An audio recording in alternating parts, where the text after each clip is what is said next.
Hello दोस्तों, आप सभी का हमारे इस यूट्यूब के चैनल में स्वागत है। इस वीडियो में दोस्तों मैं आपको बताने वाला हूं कि दोस्तों अगर आपके पास यहां पे रेडमी का मोबाइल है और उसमें आप लोगों को साउंड प्रॉब्लम आ रही है। यहां पे दोस्तों पहले आपके फ़ोन पर ज़्यादा आवाज़ आ रही थी, बट दोस्तों अभी अभी आपको लग रहा है कि आपके फ़ोन पर कम आवाज़ आ रही है।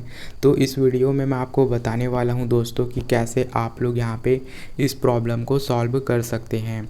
तो चलिए गाइस वीडियो स्टार्ट करते हैं, मैं आपको बताता हूँ। तो यहाँ पे दोस्तों आप लोगों को सबसे पहले क्या करना पड़ेगा। सबसे पहले तो आप लोग अपने फ़ोन को एक बार रिबूट कर लीजिए, नॉर्मल सा रिबूट करना है आपको।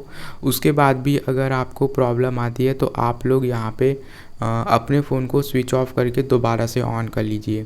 ओके, अगर गाइज़ इन दोनों से आपकी प्रॉब्लम सॉल्व नहीं होती है तब गाइज़ यहाँ पे आप लोगों को नेक्स्ट तरीका यहाँ पे अप्लाई करना है।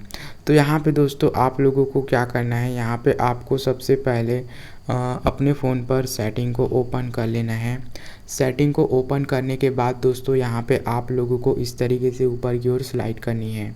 उसके बाद यहाँ पे आप लोगों को एक ऑप्शन आता है, यहाँ पे मैं आपको दिखाता हूँ कि आपको यहाँ पे क्लिक करना है।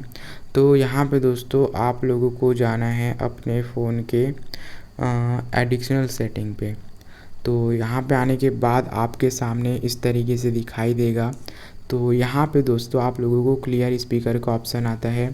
तो यहाँ पे क्लिक करने के बाद यहाँ पे आप लोगों को इस तरीके से दिखाता है। तो यहाँ पे आप लोगों को क्लियर स्पीकर वाले ऑप्शन को इनेबल कर देना है। यहाँ पे आप लोग इसको इनेबल कर लीजिए।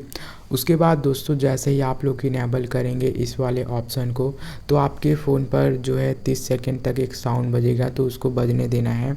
तो उसके बाद आपके फ़ोन पर ऑटोमेटिकली बंद हो जाएगा, जो भी साउंड बज रहा होगा वो ऑटोमेटिकली बंद हो जाएगा। तो उसके बाद दोस्तों आपके फ़ोन का जो स्पीकर है वो यहाँ पे क्लीन हो जाएगा। और उसके बाद यहाँ पे आपके सामने बिल्कुल भी जो है साउंड में प्रॉब्लम नहीं आएगी। तो इस तरीके से आप लोग यहाँ पे इस प्रॉब्लम को सॉल्व कर सकते हैं। तो चलिए गाइस मिलते हैं नेक्स्ट वीडियो में।